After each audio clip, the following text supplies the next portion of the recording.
Hello friends, welcome to CEC Gurukul Lectures. Dear friends, this is our session on career counseling called Pratibha Samvardhan, and today we are discussing in detail what IoT is.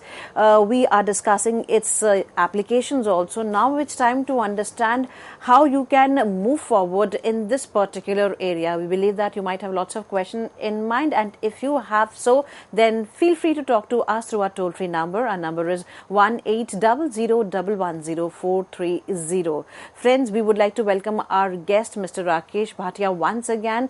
Through him, we are learning new paradigms, we are learning new aspects, we are learning what IoT is and how it is applicable in our lives, in lives of everyone. So welcome once again, and thank you so much for giving us this in-depth knowledge on IoT, as many of us were still unaware what IoT is, but you have wonderfully explained its applications too.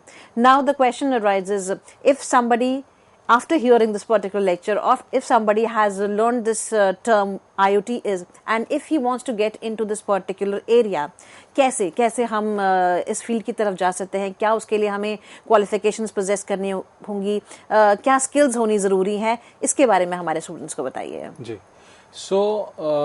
IoT जो field है, जैसे कि हमने पहले discuss किया, ये hardware और software दोनों से मिलके बना है।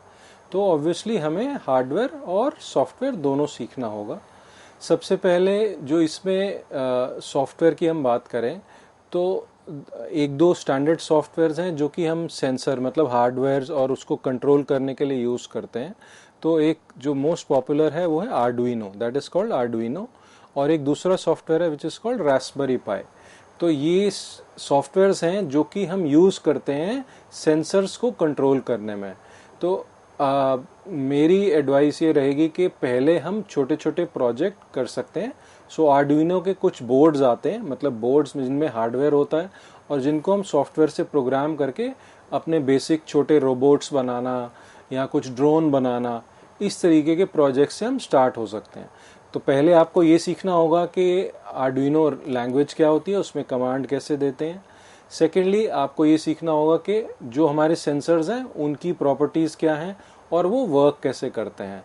तो ये दोनों जब हम कंबाइन करेंगे तो हम IoT में इंट्रोडक्शन हमारा होगा। तो बेसिक चीज़ें हैं ये, पहले हमें ये सीखनी होगी, फिर हमें छोटे छोटे प्रोजेक्ट्स बनाकर अपना एक्सपीरियंस लेना होगा। इसके लिए बेस्ट होता है कि आर्डुइनो का हम एक बोर्ड ले लें which is called Arduino Uno. Basic board होता है जिसमें कि हमारी कुछ चिप्स लगी होती हैं और कुछ चिप्स को हमें प्रोग्राम करना होता है। बेसिकली हम उसमें एडिशनल सेंसर्स लगा के रोबोट्स बना सकते हैं और कोई छोटे प्रोजेक्ट्स बना सकते हैं, जैसे कि ड्रोन बना सकते हैं, जैसे कि कोई रोबोट बना सकते हैं जो कि ऑब्स्टिकल्स को अवॉइड करे, या इस तरीके का हम कुछ भी बना सकते हैं। तो ये बेसिक्स जब हमें क्लियर हो जाएगा तो उसके बाद हम कुछ एडवांस चीज़ों की तरफ चलेंगे, जिसमें कि हम कुछ कम्युनिकेशन प्रोटोकॉल्स जो कि हम सीखेंगे।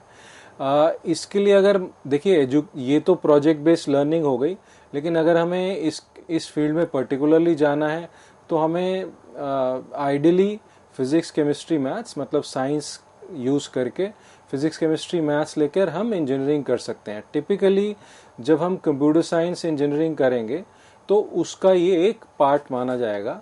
आजकल वैसे कुछ प्राइवेट कंपनीज में there is also some specialisations. For example they will have a course like computer science with IoT specialization. So as a specialization भी ये IoT आने लगा है। तो लेकिन हमें ये ध्यान रखना है कि IoT will be part of that computer science वाला। उसमें हम ज़्यादातर कंप्यूटर साइंस से रिलेटेड कोर्सेज करेंगे, लेकिन हमारे कुछ कोर्सेज स्पेशलाइज्ड होंगे जो कि IoT पे बेस्ड होंगे। तो वो 2 4 5 जो भी हमारे एक सेमेस्टर वाइज कोर्सेज होंगे वो करके हम फिर IoT की फील्ड में काम भी कर सकते हैं। अब बात की जाए कि अगर हमें काम करना है तो जितनी भी बड़ी IT कंपनीज हैं वो सब का एक IoT विंग है। ज़्यादातर जो है IoT पे बेस्ड और AI पे बेस्ड जो भी हमारी चिप मेकिंग कंपनीज हैं, जैसे कि AMD, जैसे कि इंटेल, ये सब लोग IoT एप्लीकेशंस के लिए स्पेशलाइज्ड चिप्स भी बनाते हैं और इनमें हम काम कर सकते हैं। और अदरवाइज हम बड़ी IT कंपनीज जो कि IT प्रोजेक्ट्स लेती हैं उनमें भी काम कर सकते हैं, क्योंकि इसकी एप्लीकेशंस काफ़ी सारी हैं। उसमें हम किसी भी फील्ड में जा सकते हैं। फॉर एग्जांपल हम स्पेशलाइज कर सकते हैं कि हम एग्रीकल्चरल प्रोजेक्ट्स करेंगे, या हम स्पेशलाइज कर सकते हैं कि हम हेल्थ केयर वाले प्रोजेक्ट्स करेंगे, या फिर हमारा मिक्सचर भी हो सकता है एक्सपीरियंस कि हम कुछ साल हेल्थ केयर में काम करें और फिर कुछ साल हम एग्रीकल्चर या किसी और फील्ड में भी काम कर सकें।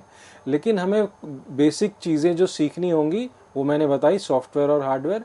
इसके अलावा हमें अपने लॉजिकल स्किल्स, थिंकिंग स्किल्स, जो क्रिटिकल थिंकिंग स्किल्स होते हैं वो भी अच्छे होने चाहिए, ताकि हम ये सोच पाएं कि प्रॉब्लम क्या है और हम उसका सोल्यूशन क्या कंपोनेंट, किस आईओटी को यूज करके, किस सेंसर को यूज करके कर सकते हैं। देखिए, हमें जब भी कोई प्रॉब्लम डिफाइन होती है बिजनेस में, तो बिजनेस में हमें ये बताया जाता है कि ये प्रॉब्लम है, हमें ये सॉल्व करनी है। उसका सोल्यूशन एज अ स्पेशलिस्ट हमें निकालना होता है। तो उसमें हमें वर्किंग और आइट्रेशन लगती है। तो हार्डवेयर और सॉफ्टवेयर से हम कुछ एक्सपेरिमेंट करेंगे, एक छोटा सा सैंपल चीज बनाएंगे, और फिर अगर वो सक्सेसफुल रहता है तो उसको टेस्ट करेंगे और फिर डिप्लॉय करेंगे। डिप्लॉय का मतलब है एक्चुअल फील्ड में वो यूज होगा। तो वो हमें बिल्डअप करना होता है। तो इसका मतलब ये हो गया कि हमें हार्डवेयर, सॉफ्टवेयर, थिंकिंग और बिजनेस की प्रॉब्लम को अंडरस्टैंड करना, ये बहुत इंपॉर्टेंट कंपोनेंट है, जिसमें कि हम अगर हम कोई भी प्रोजेक्ट बनाते हैं तो वो सक्सेसफुल हो सकता है अगर हम ठीक तरीके से उसको अप्लाई करेंगे तो। बिल्कुल।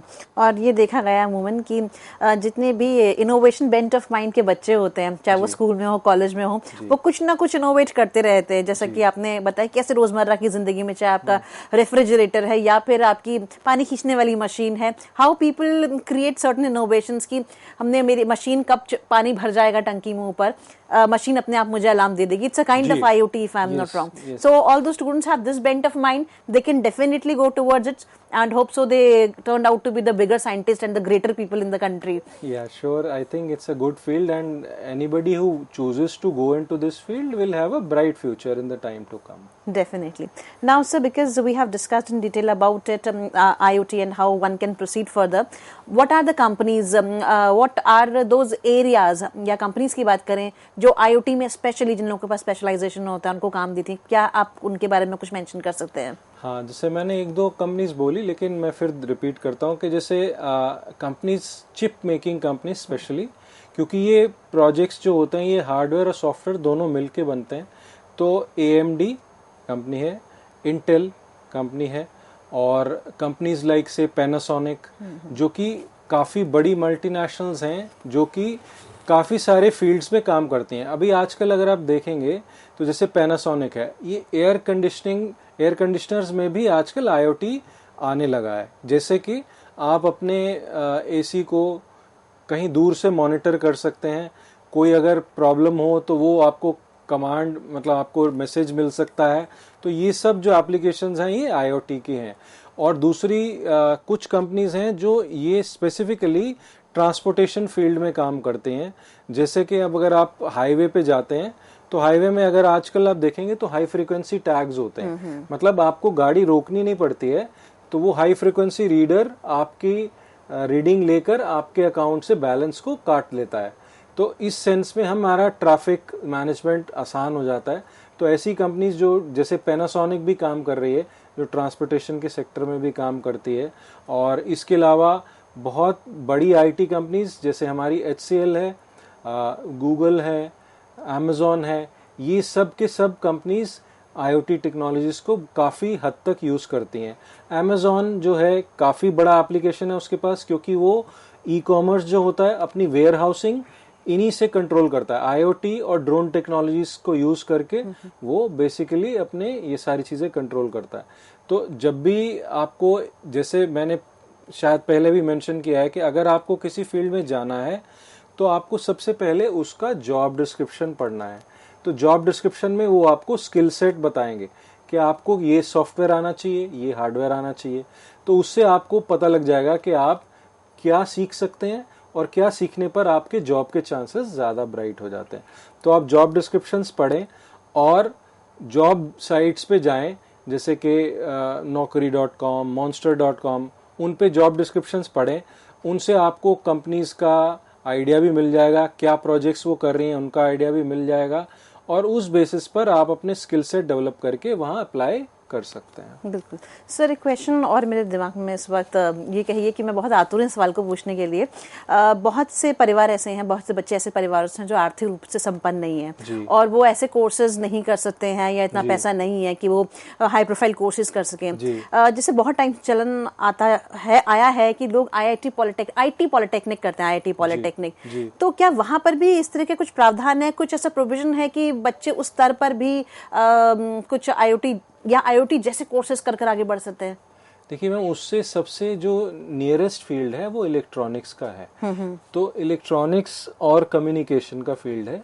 इलेक्ट्रॉनिक्स और कम्युनिकेशन के फील्ड में हम अगर कोई डिप्लोमा आईटी की तरफ से करते हैं तो तब भी हमारे पास काफी सारा स्किल सेट ऐसा आ जाएगा जिसको हम आईओटी में अप्लाई कर सकते हैं, क्योंकि इलेक्ट्रॉनिक्स और कम्युनिकेशन में भी सिमिलर चीजें यूज होती हैं। वहां पे भी चिप्स यूज होती हैं, वहां पे भी सॉफ्टवेयर भी यूज होता है। तो अगर हम आईटी का डिप्लोमा इलेक्ट्रॉनिक्स और कम्युनिकेशन या इलेक्ट्रॉनिक्स में करते हैं तो फिर हम उस डायरेक्शन में बढ़ जाएंगे।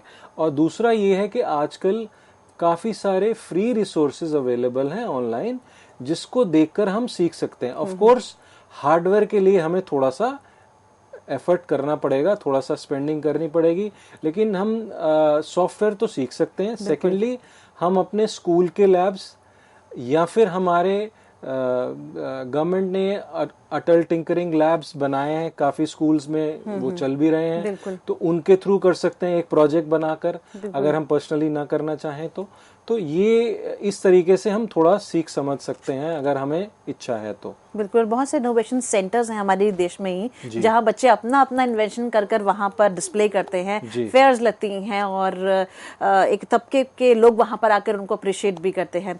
सर, ये तो आपने बहुत अच्छा पॉइंट जोड़ा उन तमाम बच्चों के लिए जो हमारे रूरल एरियाज में है या आर्थिक रूप से संपन्न नहीं है। अब वो लोग जो अपना कुछ स्टार्टअप करना चाहते हैं, they want to become entrepreneurs but they want to take advantage of IoT, so what is the provision for them? So I would say कि उनके लिए मैम देखिए, जो स्टार्टअप होती है वो किसी न किसी प्रॉब्लम को लेके चलती है। तो सबसे पहला तो ये है कि आपको कोई प्रॉब्लम आइडेंटिफाई करनी है कि मैं किस प्रॉब्लम को सॉल्व करूंगा। फॉर एग्जांपल, अगर आप कहते हैं कि भी मुझे, जैसे आपने एक एग्जांपल दिया कि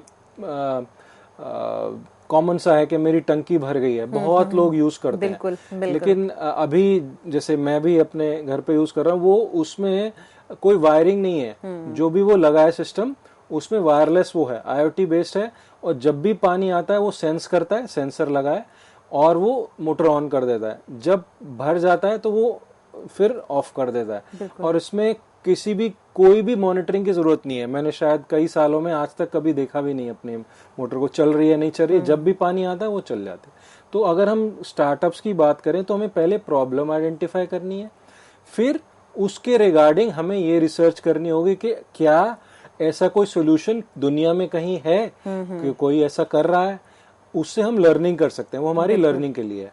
सेकेंडली, अब अगर हमारे पास कोई एक्सपीरियंस है, जैसे कि हमने आइडियली मैं ये कहता हूं कि बच्चों को 2, 4, 5 साल जरूर काम करना चाहिए किसी कंपनी में, जिससे कि उन्हें एक प्रैक्टिकल फील्ड का एक्सपीरियंस मिल जाता है। वो फील्ड में एक्सपीरियंस लेने के बाद वो आइडेंटिफाई कर सकते हैं कि प्रॉब्लम क्या है, फिर वो एक छोटा मोटा कोई प्रोजेक्ट जो रिस्क ले सकते हैं कि भाई छोटा मैं प्रोजेक्ट बनाऊं कि ये चल रहा है या नहीं चल रहा है या कितना सक्सेसफुल होगा, मार्केट से वो प्रोजेक्ट को बनाकर मार्केट से फीडबैक लेना कि क्या उसके फीचर्स जो हैं, जो आपने प्रॉब्लम्स का सोल्यूशन दिया है, वो लोगों को समझ में आ रहा है, नहीं समझ में आ रहा है, कितना रिलायबल है। मतलब ये हो गया कि जब तक आप टेस्ट करेंगे, टेस्ट करने के बाद ही आप ये कह सकते हैं कि हाँ, अब मेरा सोल्यूशन रेडी है और अब मैं इसको मास स्केल या इंडस्ट्रियल स्केल पे मैं इसको डिप्लॉय कर सकता हूँ। मतलब मैं अब एक कंपनी बना सकता हूँ एंटरप्रेन्योरशिप करने के लिए, जिसको मैं यूज करूंगा कि मैं पूरे काफी सारी बड़ी संख्या में लोगों को, ऑब्वियसली जितने ज्यादा लोगों तक हम पहुंच पाएंगे उतना ही फायदा होगा लोगों को भी और हमारी कंपनी को भी, हमारी स्टार्टअप को भी। तो प्रोसेस ये होगा, पहले आइडेंटिफाई करें प्रॉब्लम क्या है, सेकेंडली उसके लिए एक्सपीरियंस लेके भाई उस सोल्यूशन को करने में क्या लगेगा और क्या मार्केट में कोई वैसे सॉल्यूशंस हैं, और उसके बाद हम अपना टेस्ट करके और फिर आगे बढ़ सकते हैं। जी बिल्कुल, जैसा कहा गया है कि आवश्यकता ही जो है खोज की जननी है, तो आवश्यकता किस चीज की है? मार्केट में वो ऐसी कौन सी चीज नहीं है जिसको बनाने की जरूरत है? अगर हमने समाधान ढूंढ लिया तो एक एंटरप्रेन्योर के लिए एंटरप्रेन्योर बनना बहुत आसान हो जाएगा और मार्केट में ऐसी चीज लाना आसान हो जाएगा जो जनहित में यानी कि सबके यूज के लिए हो जाएगी। So what additional inputs would you like to give to this particular session for all those who want to get into IoT, who want to make IoT as their way of life and the way of life for the others also? So what suggestions you would like to give? So I would say that कोई भी जो बच्चा ऐसे field में ये जाना चाहता है तो उसके दिमाग में क्यूरियोसिटी काफ़ी होनी चाहिए। तो मैं ये कहना चाहूँगा कि वो 8वीं 9वीं 10वीं क्लास में पहुँचते पहुँचते ही कुछ ना कुछ, आजकल काफ़ी सारी नॉलेज ऑनलाइन भी अवेलेबल है, कुछ हमारे गवर्नमेंट ऑफ इंडिया के चैनल्स भी हैं जिनके थ्रू हम ये सब इंफॉर्मेशन भी ले सकते हैं। वो कहीं ना कहीं अपने स्कूल में या जो भी फोरम उनको मिलता है उसमें वो छोटे छोटे प्रोजेक्ट बनाना शुरू करें। ये एक स्टार्टिंग पॉइंट होगा, क्योंकि इससे उनको रियल एक्सपीरियंस मिलता है। जब वो ऐसे छोटे छोटे प्रोजेक्ट करते हैं तो उन्हें किसी प्रॉब्लम के बारे में सोचने का तरीका पता लगता है, उसकी सोल्यूशन कैसे बनानी है वो पता लगता है, प्लस उन्हें रियल एक्सपीरियंस मिलता है। तो थ्योरेटिकल नॉलेज से नहीं, क्योंकि ये प्रैक्टिकल से चलेगा, तो इसलिए वो छोटे छोटे प्रोजेक्ट करें। और अपनी कोडिंग, तो आजकल क्या है कि ऑनलाइन कोडिंग सीखने के लिए बहुत सारे प्लेटफॉर्म्स हैं जो कि फ्री हैं, जिनमें ज़्यादा कुछ आपको खर्चा नहीं करना पड़ता है, तो वो यूज़ करें। जैसे एक पर्टिकुलर है W3 स्कूल्स, जिस पे जाके आप अपना एक अकाउंट बनाइए और आप काफ़ी सारी लैंग्वेजेस, पाइथन, HTML वगैरह सीख सकते हैं। तो थोड़ा सा कोडिंग से एक्सपेरिमेंटेशन करना, थोड़ा साइंस के प्रोजेक्ट्स बनाना और एक प्रॉब्लम सॉल्वर की तरह सोचना शुरू करना। आई वुड से कि ये सबसे बड़ा स्टेप होगा। जब वो किसी भी चीज़ को देखते हैं तो ये सोचें कि अगर ये प्रॉब्लम को मुझे सॉल्व करना हो तो मैं क्या करूँगा। कभी अपने दिमाग में ये ना सोचे कि मैं छोटा हूँ या मैं बहुत छोटा हूँ या मुझे कुछ नहीं पता है। तो ये थॉट प्रोसेस नहीं होना चाहिए। थॉट प्रोसेस ये होगा कि ये प्रॉब्लम को अगर मुझे सॉल्व करना है तो मैं क्या करूँगा या क्या चाहिए। अगर आपके पास नॉलेज नहीं है किसी चीज़ की तो आप अपने टीचर से, अपने सीनियर से या कोई भी जो आपका ऐसा कंसर्न पर्सन हो जिससे लगता है कि आप हेल्प ले सकते हैं, तो ज़रूर हेल्प लें और कंटिन्यूसली प्रॉब्लम सॉल्विंग और उसकी प्रैक्टिस करते रहें, जिससे कि आपको ये गुण आ जाएगा कि मैं कैसे प्रॉब्लम सॉल्विंग को यूज कर सकता हूँ अपनी लाइफ में। बिल्कुल, even if you are technologically sound, you need to be socially as well as philosophically sound too, क्योंकि आप जो बना रहे हैं उसके पीछे एक बहुत बड़ी सोच है और उस सोच के लिए आपके लिए ये सामाजिक होना या फिर फिलोसॉफिकल होना बहुत ज्यादा जरूरी है। जैसा कि हमने आज किसी भी सोल्यूशन के पीछे एक दर्शन, एक फिलोसफी तो होती है। बिल्कुल। So it is better to understand life first, and you will definitely find the ways to live that life. And IoT, what I have understand from you is the way of life. It will make your life easy if somebody is working out constantly and persistently. So we would like to thank you once again, sir, for giving us this wonderful session on IoT. You gave us insight what is IoT, what are its application, and how one can move forward and make it as his or her career. Thank you so much. So dear friends, we believe that you have gathered maximum knowledge from today's session, and still if you have any question in mind, feel free to write to us at cecgurukul.live@gmail.com. Yes, do write to us, post your questions, and we'll try to give your answers via mail only. We are going to upload this lecture on YouTube for you so that you can access it the number of times you wanted, and afterwards you can write your feedbacks to us. And yes, dear friends, we are going to meet again next Thursday and would be discussing on another topic pertaining to your career. So we would be meeting again. Till then, take care. Goodbye. Thank you, sir. Thank you once again.